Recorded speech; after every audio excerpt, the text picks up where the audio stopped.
श्री राहुल गांधी जी।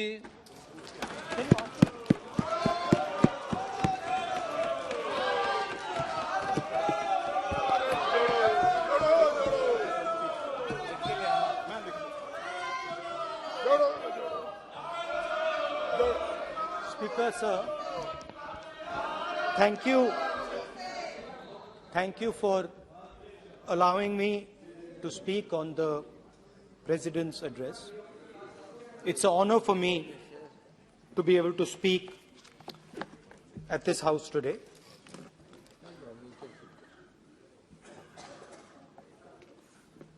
जैसे आप सबको मालूम है, पिछले 4 महीनों में हम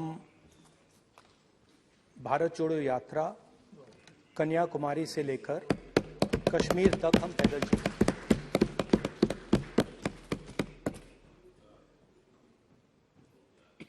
3,600 किलोमीटर तकरीबन। और इस यात्रा पे बहुत कुछ सीखने को मिला।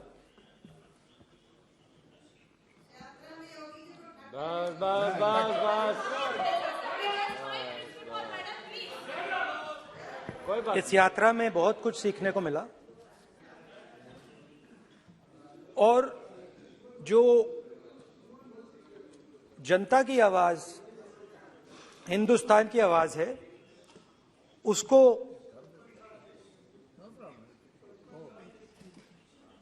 गहराई से सुनने का मौका मिला।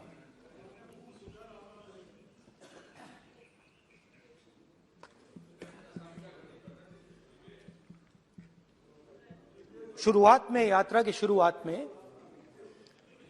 मैंने सोचा था कि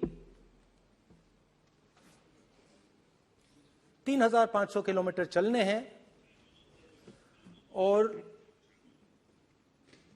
मुश्किल है मगर किया जा सकता है।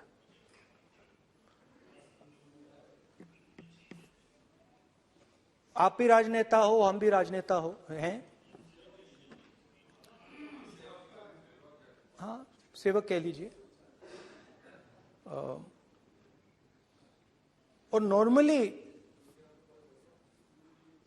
आजकल की राजनीति में जो हमारी पुराना ट्रेडिशन था पैदल चलने का, वो आजकल हम सब लोग, हम भी आप भी, उस ट्रेडिशन को शायद भूल गए या उसका हम पालन नहीं करते। मैं भी उसमें शामिल था, आप भी उसमें शामिल हैं। हम सब, कोई गाड़ी में जाता है, कोई हवाई जहाज में जाता है, कोई हेलीकॉप्टर में जाता है, मगर पैदल कम चलते हैं। ठीक है, ठीक है। और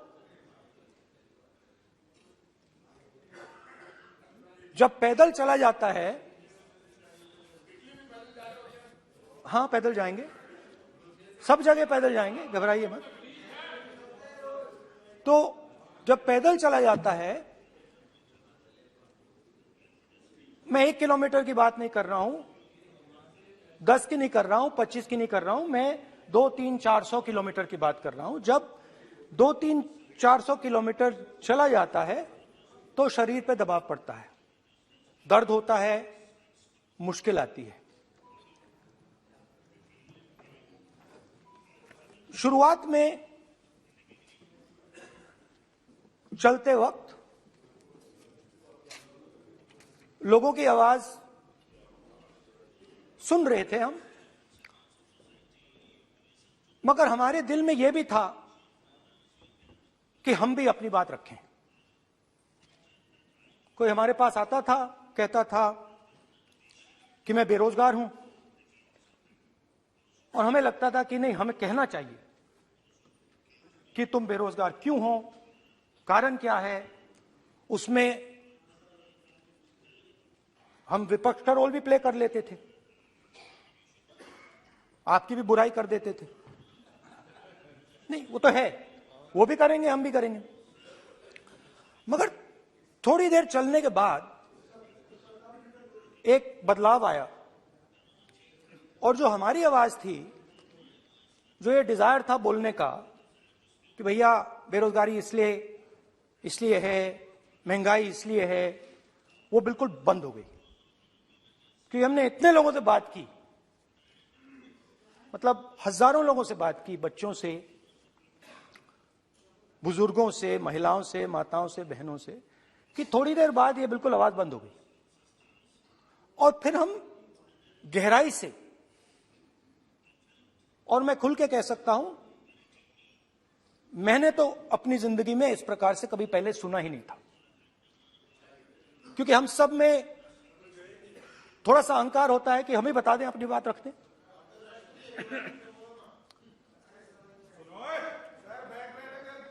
तो आस्ते आस्ते जब हम चले 500-600 किलोमीटर बाद, जनता की आवाज गहराई से सुनाई देने लगी और एक प्रकार से यात्रा, इंडिविजुअल्स नहीं, यात्रा हमसे बोलने लगी। नहीं, गहरी बात है, समझ नहीं आएगा। आप समझने की कोशिश करो। यात्रा हमसे बोलने लगी। 200 किलोमीटर आप चलने की कोशिश करिए, पता चल जाएगा। और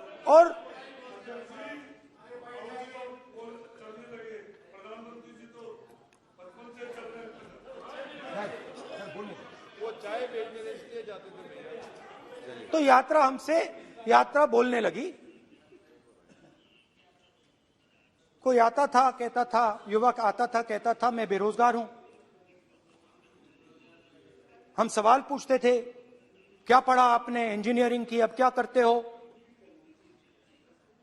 कोई कहता था मैं बेरोजगार हूं, कोई कहता था मैं उबर चलाता हूं, कोई कहता था मैं मजदूरी करता हूं।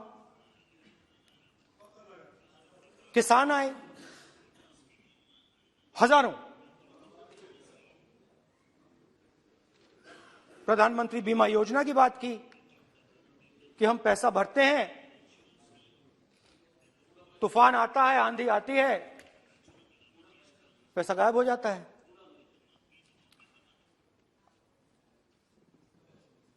किसानों ने यह भी कहा कि हमारी जमीन छीन ली जाती है, हमें सही रेट नहीं मिलता। जमीन अधिग्रहण बिल जो था वो लागू नहीं होता। आदिवासियों ने कहा, वनवासियों ने नहीं, आदिवासियों ने, कि जो ट्राइबल बिल में हमें दिया जाता था वो आज छीना जा रहा है। तो बहुत सारी चीजें हमको सुनने को मिली, मगर मेन थ्रस्ट, अगर मैं कहूं,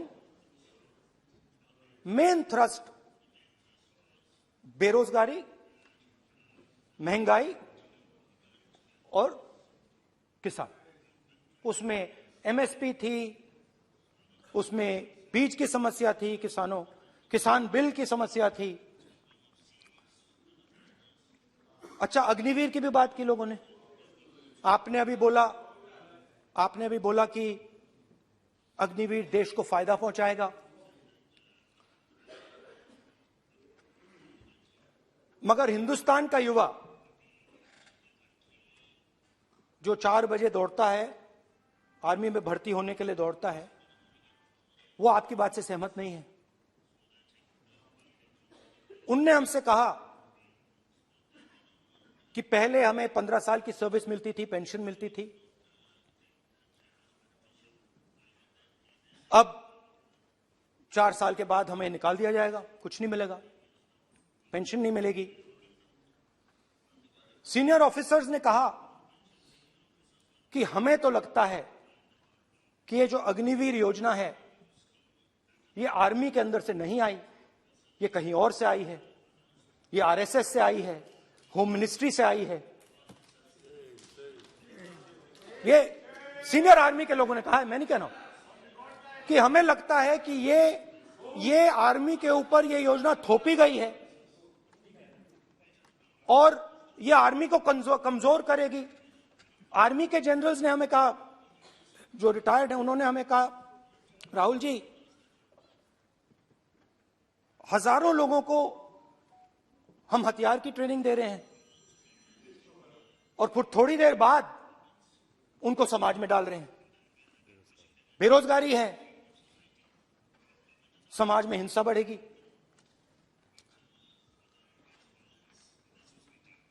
तो उनके मन में था कि ये जो अग्निवीर योजना जो है, ये आर्मी के अंदर से नहीं आई है। और मुझे नाम भी बताया कि अजीत डोभाल जी ने ये योजना आर्मी पे थोपी है। क्यों नहीं ले सकते? क्यों नहीं ले सकते? बिल्कुल ले सकते हैं, पार्लियामेंट में थोड़ी है वो। क्यों नहीं ले क्यों नहीं ले सकते? क्या बात कर रहे हैं? सवाल ये तर्क है, बाद में फिर अडानी के लिए भी यही बोलने वाले हैं, फिर ये तर्क है इनका।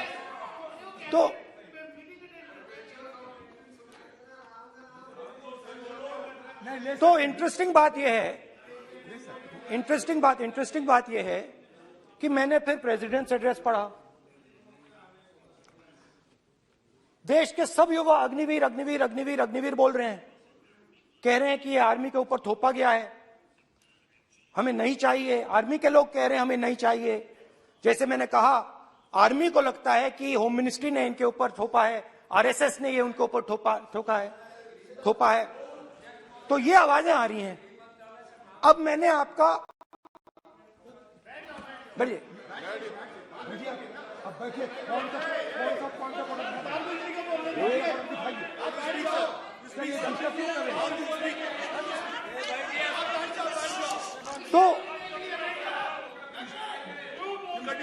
तो एक फर्क, ये थोड़ा पानी ले आओगे? मैंने पानी, तो मुझे एक फर्क दिखा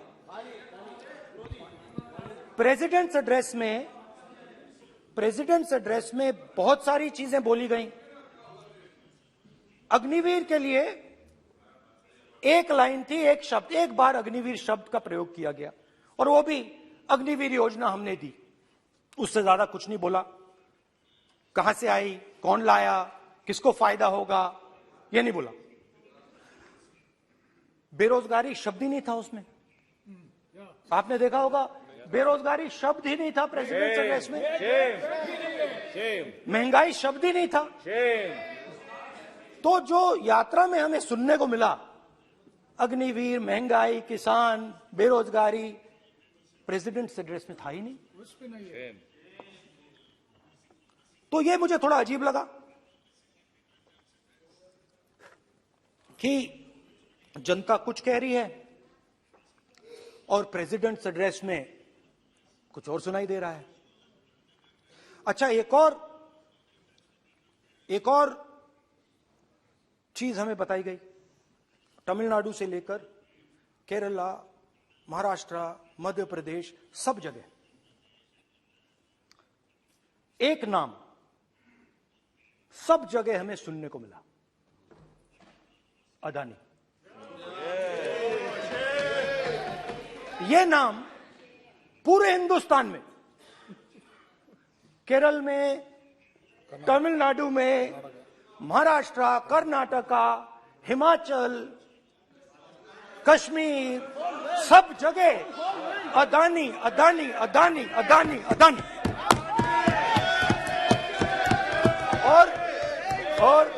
और ये नाम नहीं, और इस नाम के बारे में जब लोग बोलते थे मुझसे, तो 2-3 सवाल पूछते थे।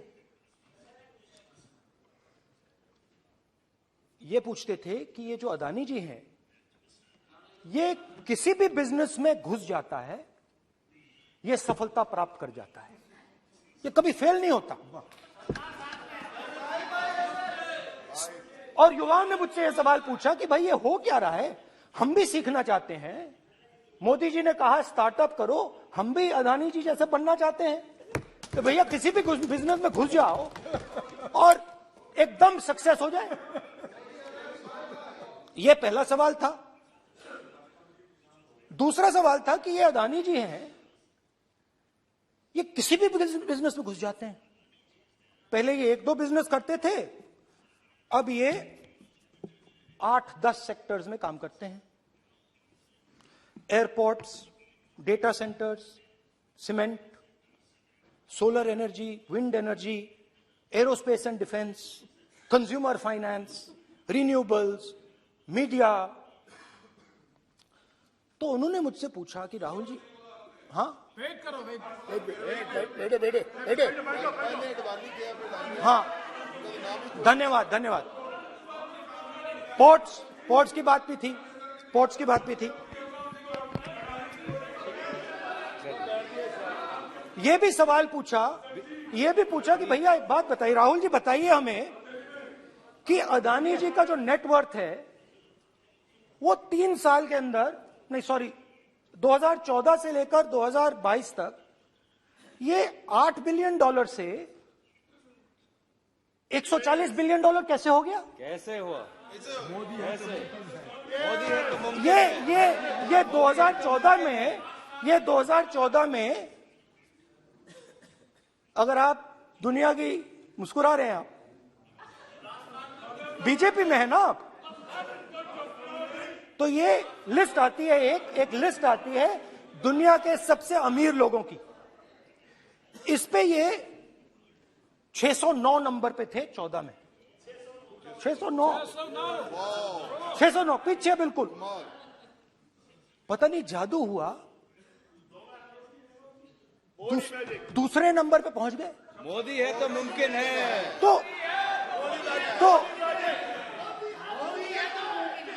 तो मुझसे पूछा यार, बहुत सारे लोगों ने पूछा कि भैया राहुल जी बताइए, हिमाचल में सेब की बात होती है, अदानी जी। कश्मीर में सेब की बात होती है, अदानी जी।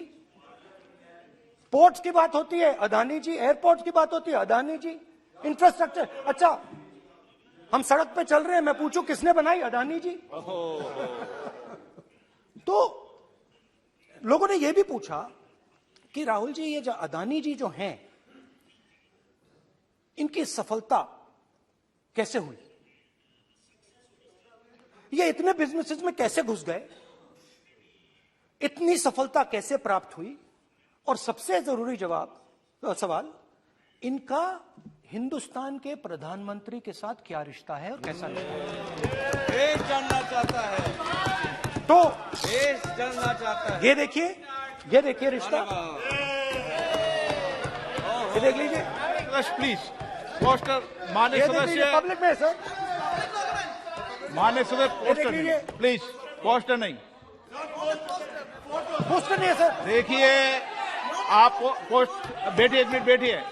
आप पोस्टरबाजी करेंगे तो इधर नहीं, सर। कहेंगे राजस्थान के मुख्यमंत्री का पोस्टर चिपकाएंगे। पोस्टरबाजी के लिए सदन नहीं है। आप बात सर। करें, पोस्टरबाजी नहीं। Speaker sir. आप वरिष्ठ सदस्य हैं, स्पीकर सर। तो पोस्टरबाजी उचित नहीं है। स्पीकर सर, पोस्टरबाजी उचित स्पीकर नहीं है, सर। प्लीज। राजस्थान के मुख्यमंत्री, ये सच्चाई है। This picture was came into the media. चलिए, पोस्टर नहीं, प्लीज। वो लिख के दे दो मुझे। हाँ, आ गया। Just write it neatly. तो नहीं स्पीकर सर, वो फोटो है सर, वो पोस्टर नहीं है। आप वरिष्ठ सदस्य हैं। प्राइम मिनिस्टर की पोस्टर और फोटो है सर, उसमें नियम में बहुत नहीं है। उनका अच्छा चेहरा सदन ने दिख नियम रहा बनाया है। है। उनके वहां पे, उनके पीछे अदानी का लोगो है। अदानी जी के हवाई जहाज में घुस रहे हैं। तो मैंने सोचा कि आज के प्रेसिडेंट्स एड्रेस में मैं थोड़ा जो नरेंद्र मोदी जी का और अदानी जी का रिश्ता है उसके बारे में आपको थोड़ा बता देता हूं। प्लीज बताइए। तो वो आप बता देना।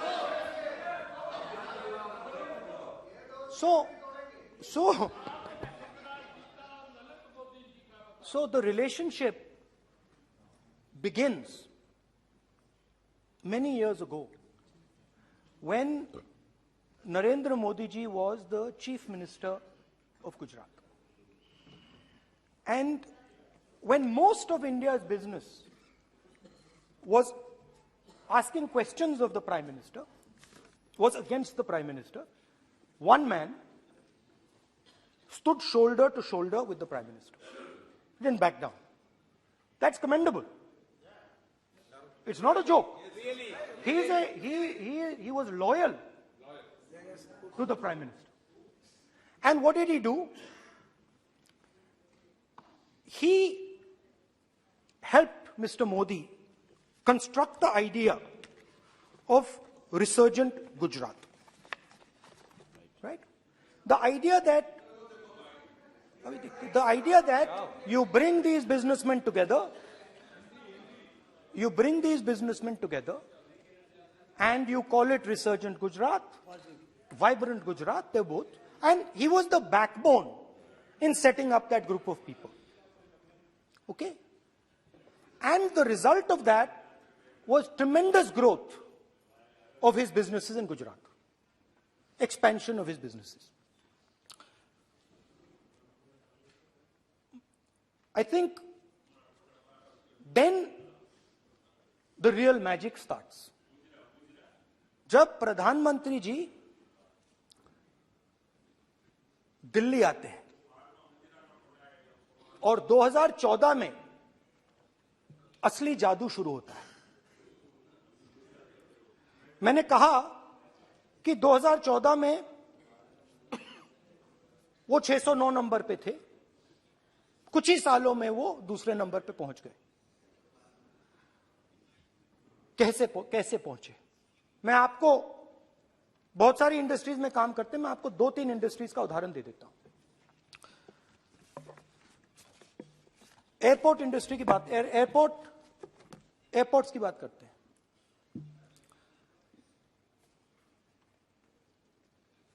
कुछ साल पहले सरकार ने हिंदुस्तान के एयरपोर्ट्स को डेवलप करने के लिए दिया। नियम था, there was a rule that anybody who does not have prior experience in airports cannot be involved in development of these airports. नहीं, गलत नहीं बोल रहा हूं।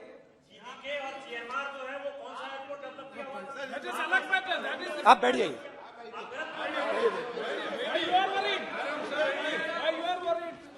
अडानी के डिफेंस में आ गए सर।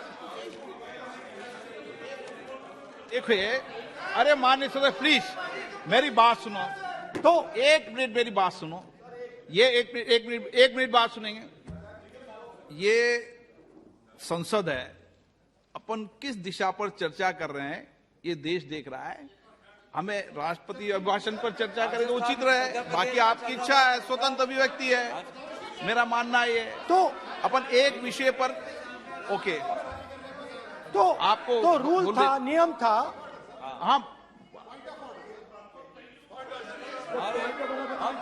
पॉइंट ऑफ ऑर्डर किस पे है ये? सर कैसे एयरपोर्ट का प्राइवेटाइजेशन तो उनके समय हुआ, ऐसी कोई पार्टी थी जिसका अनुभव था?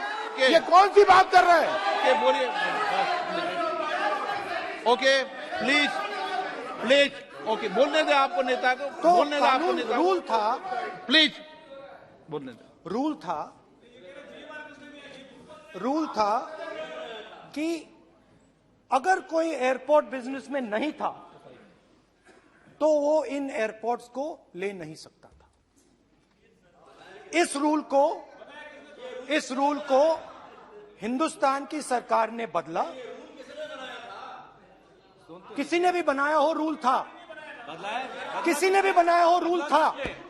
रूल बनाया किसने बात नहीं है, रूल बदला किसने बात है। रूल बदला गया,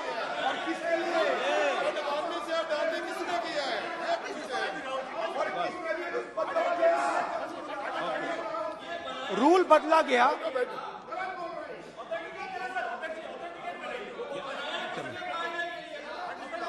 चलता रहेगा क्या सर? रूल को बदला गया। सर बोलने दीजिए। करना चाहिए सर, ऑथेंटिकेट करना चाहिए। चलिए आप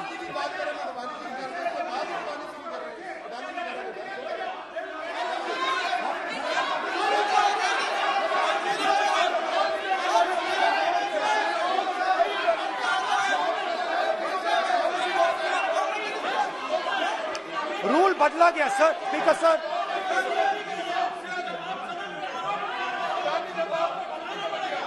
बैठे बैठे।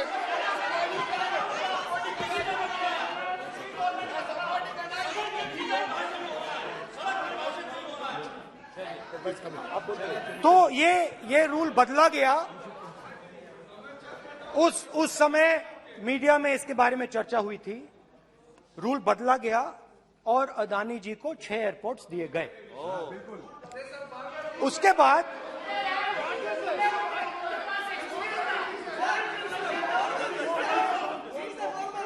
after that India's most strategic profitable airport, Mumbai Airport, was taken away by GVK, hijacked by using the agencies. The agencies को CBI, ED का प्रयोग कर GVK पर दबाव डालकर हिंदुस्तान की सरकार ने उस एयरपोर्ट को अदानी जी के हाथों में कर दिया। रिजल्ट क्या आया? रिजल्ट आया कि एयरपोर्ट्स में आज अदानी जी 24% हिंदुस्तान की एयर ट्रैफिक को अपने एयरपोर्ट से निकालते हैं और 31% एयर फ्रेट उनके एयरपोर्ट्स में से निकलता है। अब यह काम हिंदुस्तान की सरकार और हिंदुस्तान के प्रधानमंत्री जी ने फैसिलिटेट किया। तो बताइए, बोलिए वित्त मंत्री, विधि मंत्री। और ये जो सर ये हाउस में सर ये बोल रहे हैं, तुम तो ज्ञान बांट रहे हो, बैठ जाओ। सर ये यहाँ बहुत गंभीर मिनिस्टर हैं ये देश ये राष्ट्रपति का उद्बोधन को लेकर एक गंभीर चर्चा हो रही है। जो भी मेंबर कुछ भी बात करे विद फुल रिस्पॉन्सिबिलिटी ऑथेंटिकेट करें। और ये वाइल्ड एलिगेशन अपना एक सोच के आया है, बिना तर्क के ऐसे वाइल्ड एलिगेशन लगा रहे, ये कोई मतलब नहीं है सर। ये ऐसे नहीं बोल सकते और वो सर तर्क रखना पड़ेगा। अगर एलिगेशन लगा रहे हैं तो आपको पूरा डॉक्यूमेंट प्रूफ के साथ आपको रखना पड़ेगा। दे देंगे आप ऐसे बातें नहीं दे कर सकते। देंगे। और ये गंभीरता को समझिए, ये डॉक्यूमेंट्री प्रूफ दे देंगे। अब आपने जो पिछले स्पीकर थे उन्होंने फॉरेन पॉलिसी की बात की, हम भी फॉरेन पॉलिसी की बात करते हैं। चलिए डिफेंस से शुरू करते हैं। बहुत ऑप्शंस है, आप बताइए कहां से शुरू करें। बिजली, डिफेंस, बहुत ऑप्शंस है। Defence, let us start with defence. अब डिफेंस में अदानी जी का कोई एक्सपीरियंस नहीं था, जीरो एक्सपीरियंस। कल मैंने प्रधानमंत्री को एचएएल में देखा। प्रधानमंत्री जी ने कहा कि गलत आरोप लगाया, मगर रियलिटी तो यह है कि एचएएल का जो कॉन्ट्रैक्ट था 126 हवाई जहाजों का, वो अनिल अंबानी को चला गया और अनिल अंबानी बैंकरप्ट हो गया। वहां भी फैसिलिटेशन था। अब देखिए, और ये जो फ्यूचर एंटरप्रेन्योर्स हैं, जो बिजनेस स्कूल हैं, हार्वर्ड यूनिवर्सिटी जैसे स्कूल हैं, इनको इसका केस स्टडी, इसकी केस स्टडी बनानी चाहिए, शायद बने। How to use government power to build individual businesses, case study.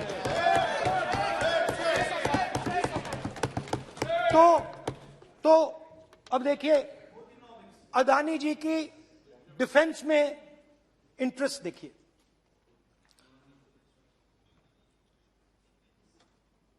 Elbit company के साथ हिंदुस्तान में अदानी जी ड्रोन्स बनाते हैं। ड्रोन्स को हिंदुस्तान की एयरफोर्स, आर्मी, नेवी के लिए रीफिट करते हैं। अदानी जी ने यह काम कभी नहीं किया है पहले।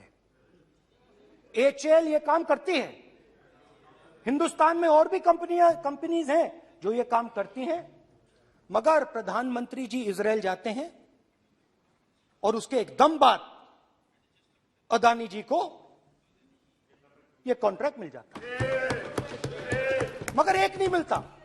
ये मत सोचिए कि ये सिर्फ एक कंपनी की बात हो रही है, ये इंडस्ट्रीज की बात होती है यहां पे। जैसे मैंने आपको दिखाया, एयरपोर्ट का पूरा सिस्टम उठा के ले गए, 30% मार्केट शेयर एयरपोर्ट में ले गए, वैसे ही डिफेंस में करा। तो 4 डिफेंस की इनके पास कंपनीज हैं, ये काम इन्होंने कभी नहीं किया। स्मॉल आर्म्स, जिसमें टवॉर है जो हमारी स्पेशल फोर्सेस यूज करती है, आर्मी यूज करती है, जिसमें गलील स्नाइपर राइफल है, ये सब अदानी जी बनाते हैं। सीधा स्ट्रेट इजरायल में प्राइम मिनिस्टर जाते हैं, प्राइम मिनिस्टर के साथ वहां पे मतलब बीच में पैदल चलते हैं और फिर जादू से पीछे से इंडिया का फर्स्ट कॉम्प्रिहेंसिव MRO मिल जाता है मेंटेनेंस के लिए, जहाजों के मेंटेनेंस के लिए। स्मॉल आर्म्स का बिजनेस मिल जाता है, इजरायली जो ड्रोन्स हैं उसका बिजनेस मिल जाता है। मतलब जो हिंदुस्तान और इजरायल का डिफेंस का रिश्ता है वो पूरा का पूरा अदानी जी के हाथ में चला जाता है, खत्म कहानी। हाँ, उसमें पेगासस भी है, तो पता नहीं वहां से क्या मतलब पेगासस कैसे आया, क्या हुआ, किसने दिया। अच्छा, एक और बड़ी इंटरेस्टिंग चीज है, एक कंपनी है अल्फा डिफेंस, जो डिफेंस इलेक्ट्रॉनिक्स का काम करती है, एवियोनिक्स का काम करती है, और बहुत स्ट्रेटेजिक कंपनी है। वो भी अदानी जी के हवाले कर दी गई, अदानी जी ने एक्वायर कर लिया। तो आपने देखा कि एयरपोर्ट्स का बिजनेस 30% मार्केट शेयर, हिंदुस्तान और इजरायल का जो वेपन्स का बिजनेस है 90% उठा के ले गए। एक विजिट, ये है फॉरेन पॉलिसी। चलिए, अब मैंने आपको इजरायल की बात बताई, ऑस्ट्रेलिया चलते हैं। ऑस्ट्रेलिया चलिए। ऑस्ट्रेलिया में अदानी जी जाके, नहीं क्यों, आप तो डिबेट करना चाहते थे, आप भी तो डिबेट करना चाहते थे। आपने बोला था कोई भी विषय पे डिबेट हो, तो हो गया डिबेट। अब क्यों डर रहे हो डिबेट से? अब क्यों डर रहे हो डिबेट से? क्यों डर रहे हो? जब हमने जेपीसी की मांग की, आपने बोला सदन में उठाओ। अब क्यों डर रहे हो? अब क्यों डर रहे हो? अब क्यों डर रहे हो? आप चर्चा से क्यों डर रहे हो? चर्चा से डर रहे हो आप?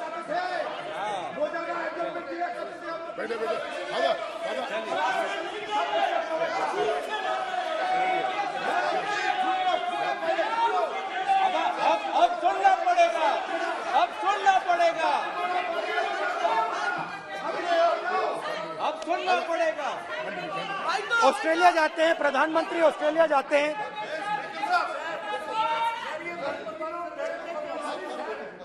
प्रधानमंत्री ऑस्ट्रेलिया जाते हैं।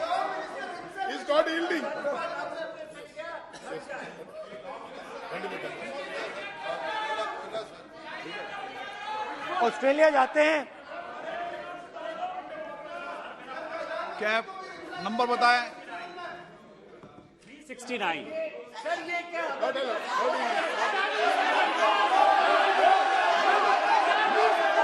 369 सर, ये कहता है सर, एक पेपर और document to be laid on the table shall be duly authenticated by the member presenting. देखिए पूरा सरकार इन्होंने सर, मैं इनको चैलेंज करता हूं कि GMR और GBK उसको कब एयरपोर्ट का जो है संचालन का अधिकार था और कौन सा रूल है वो कोट करे सर। किस रोल के आधार पर ये, इनको मैं चैलेंज करता हूं, पूरी कांग्रेस पार्टी को चैलेंज करता हूं कि GMR और GBK को कौन सा एयरपोर्ट चलाने का लाइसेंस जब दिया तो उनको उसका नॉलेज था। मैं चैलेंज करता हूं पूरी कांग्रेस पार्टी को। जब इन्होंने बिरला को बनाने का दिया, डालमिया को बनाने का दिया, टाटा को बनाने का दिया लाइसेंस, उस वक्त उनको कौन सा मोटर चलाने का अधिकार था सर? ये गलत बयानी कर रहे हैं। मेरा ये कहना है कि आप एलिगेशन प्रधानमंत्री के ऊपर लगा रहे हैं, आप पेपर दीजिए और कौन सा रूल भारत सरकार ने चेंज किया एयरपोर्ट में अडानी के लिए, वो ऑथेंटिकेट कीजिए, नहीं तो इस तरह की बात नहीं कर सकते हैं।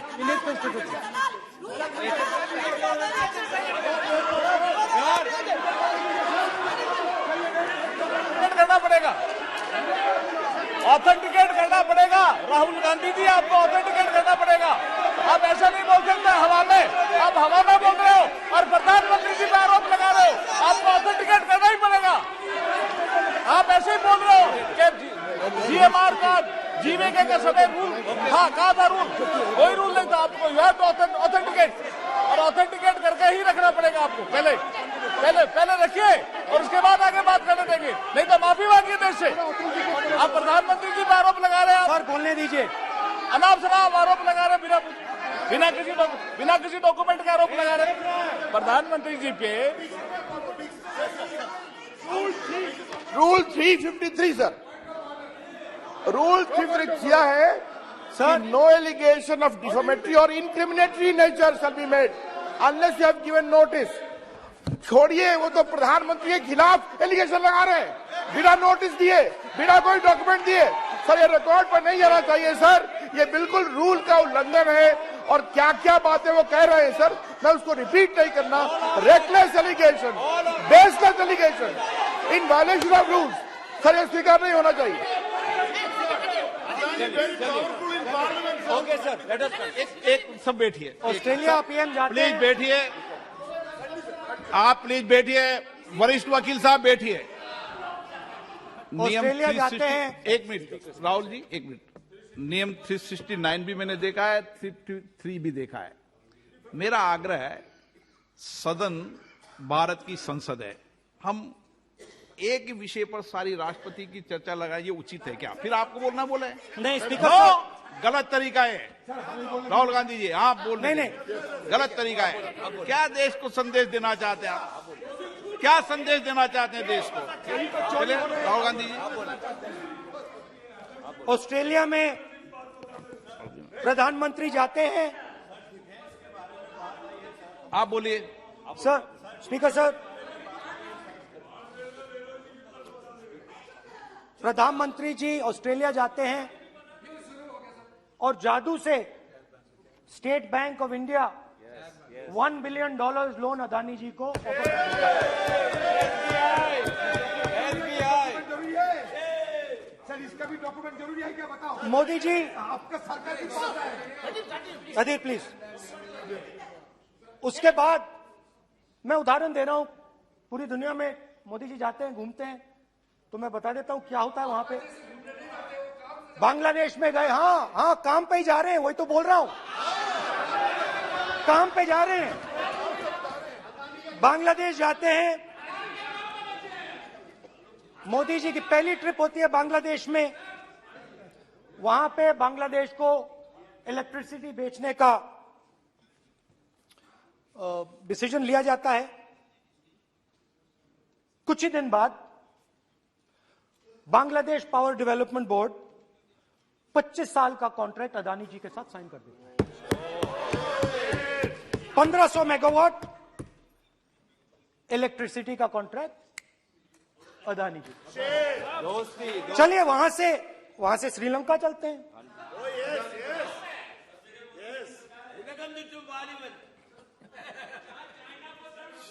जून 2022 में Chairman of Sri Lanka's Ceylon Electricity Board, MMC Fernando, informed a parliamentary committee in Sri Lanka in open hearing that he was told by President Rajapaksa that PM Modi pressured him to give the wind power project directly to Mr. Adani.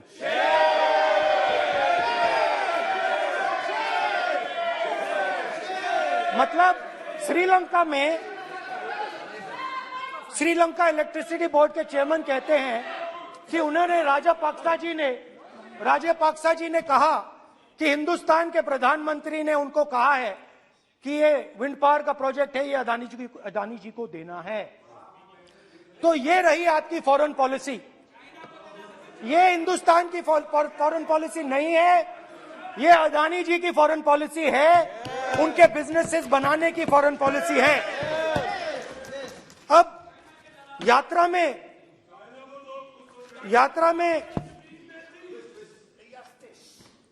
में मुझसे 2-3 और सवाल पूछे गए।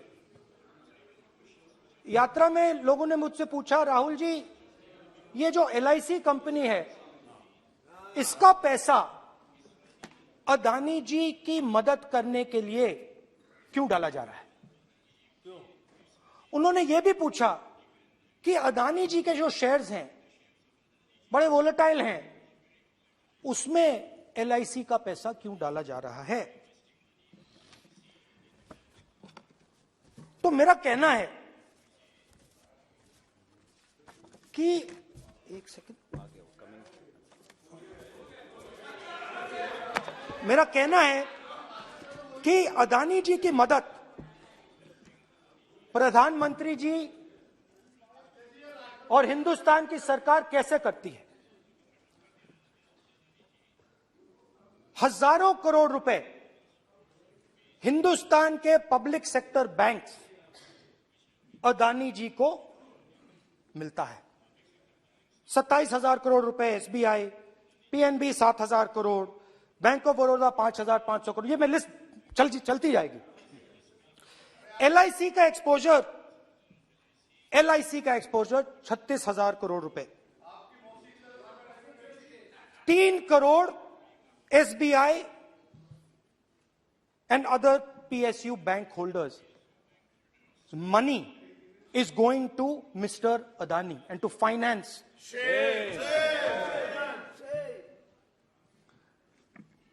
Now, of course, there is another question.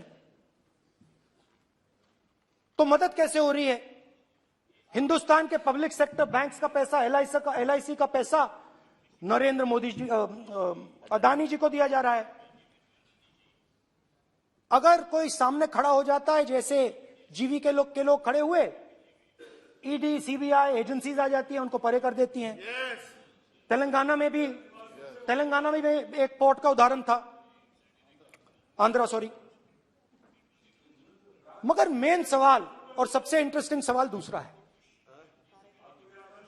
कुछ दिन पहले ये हिंडनबर्ग रिपोर्ट आई, उसमें लिखा था कि अदानी जी की हिंदुस्तान के बाहर शेल कंपनीज हैं। ये जो शेल कंपनीज हैं, सबसे पहला सवाल है, ये हैं किसकी? ये किसकी है मॉरिशस में जो शेल कंपनीज हैं? और ये जो हजारों करोड़ रुपया ये शेल कंपनीज हिंदुस्तान में भेज रही हैं, ये किसका पैसा है? और क्या ये काम अदानी जी फ्री में कर रहे हैं? अब मैं ये सवाल क्यों पूछ रहा हूं? क्योंकि अदानी जी स्ट्रेटेजिक बिजनेसेस में काम करते हैं। अदानी जी हिंदुस्तान के पोर्ट्स को डोमिनेट करते हैं, अदानी जी हिंदुस्तान के एयरपोर्ट्स को डोमिनेट करते हैं, और जैसे मैंने कहा, अदानी जी हिंदुस्तान की डिफेंस इंडस्ट्री में बहुत जरूरी रोल प्ले करते हैं।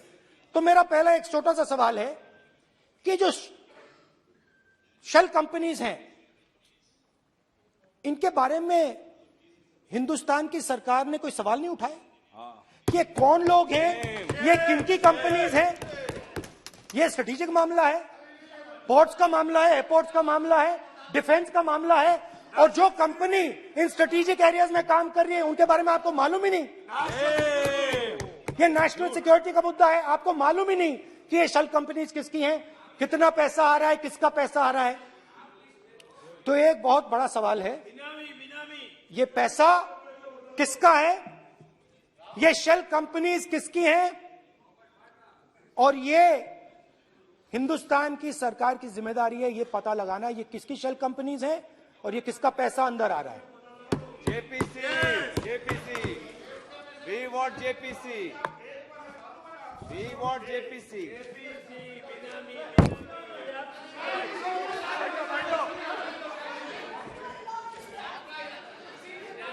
अच्छा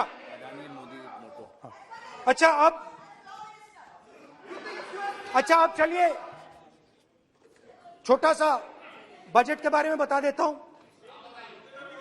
2022 में अदानी जी अनाउंस करते हैं कि वो $50 बिलियन इन्वेस्ट करेंगे to build the world's largest green hydrogen ecosystem. और इस बजट में बीजेपी की सरकार निर्मला सीतारमण जी कहती हैं हम ग्रीन हाइड्रोजन के लिए बहुत ह्यूज इंसेंटिव्स देंगे। 19,700 करोड़ रुपए हम ग्रीन हाइड्रोजन के लिए देंगे, मतलब अदानी जी को देंगे। जुगलबंदी अदानी बजट में अदानी जी के लिए 50 नए airport, coastal shipping, horticulture, grain storage, ये सब काम आप कर रहे हैं। तो मेरे सिर्फ कल प्रधानमंत्री जी कल भाषण देंगे, मेरे उनसे 2-3 छोटे से सवाल हैं। मेरा प्रधानमंत्री जी से 2-3 सवाल हैं।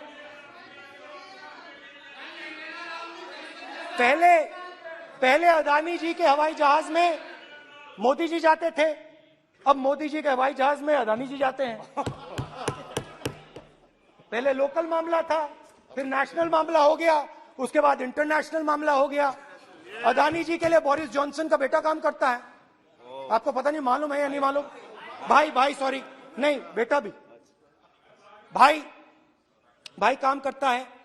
तो ये मामला पहले गुजरात का मामला था, फिर ये हिंदुस्तान का मामला हुआ, अब ये इंटरनेशनल मामला हो गया है।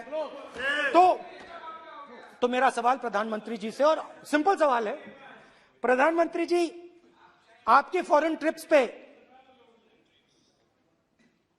अदानी जी और आप कितनी बार एक साथ गए?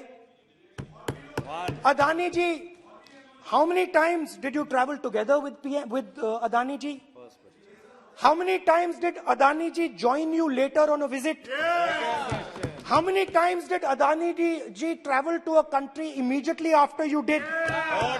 And in how many of these countries after you visited did Adani ji get a contract? Also an important question, जरूरी सवाल, अदानी जी ने बीजेपी को पिछले 20 साल में कितने पैसे दिए हैं?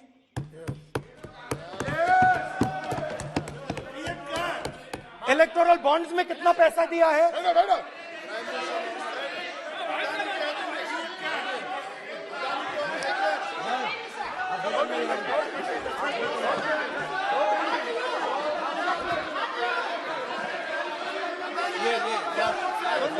And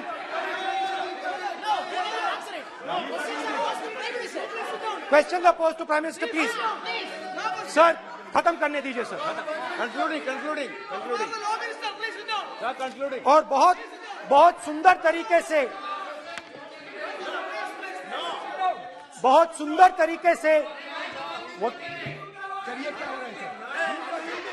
और मैं सिर्फ इतना कहना चाहता हूं, राहुल जी अभी आप सीनियर एमपी हो गए हैं, आप एक सीनियर एमपी हो चुके हैं।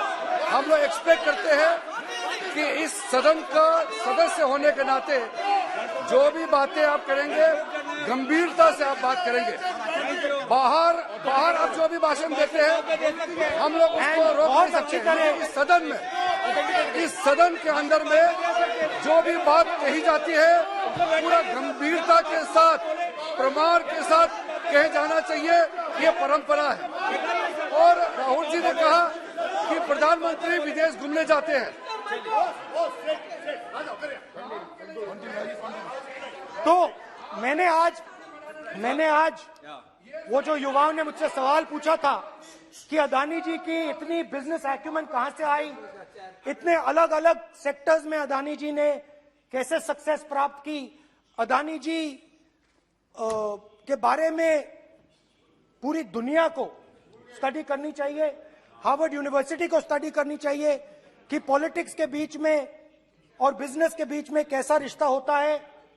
India is a case study and prime minister Narendra Modi should be given a gold medal in this.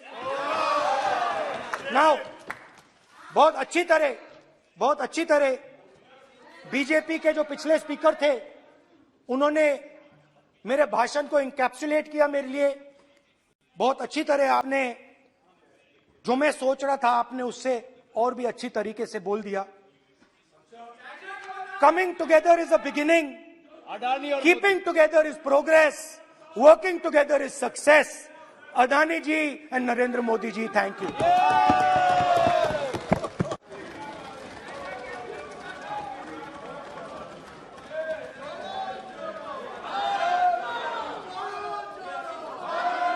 Bharat जुड़ा हुआ है, चिंता मत करो। श्रीमती कनिमोजी, माननीय सदस्य मैं आग्रह कर सकता हूं, सदन आपका है। कोई अपनी यात्रा पर चर्चा करता है, कोई करता है, अच्छी हो राष्ट्रपति अभिभाषण पर चर्चा करो आप, तो ठीक लगेगा।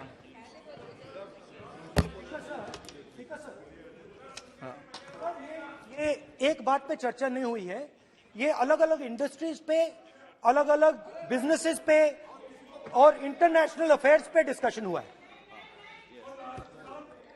नहीं, एक मिनट प्लीज बैठिए। नहीं, प्लीज बैठिए। पर अपन को सदन के बाहर ये भी टिप्पणी नहीं करना चाहिए कि अध्यक्ष महोदय माइक बंद कर देते हैं या हमें नहीं दिखाते, ये भी टिप्पणी करना उचित नहीं है, क्योंकि सर अध्यक्ष जी बट रियलिटी है, आप माइक बंद कर देते हैं। आप एक मिनट प्लीज बैठे, प्लीज आप बैठिए, मैं बैठा हूं ना, प्लीज बैठिए। नहीं, मेरा है कहना, आप पूरे समय बोले, आज नहीं, आपका आप बोल लें फिर।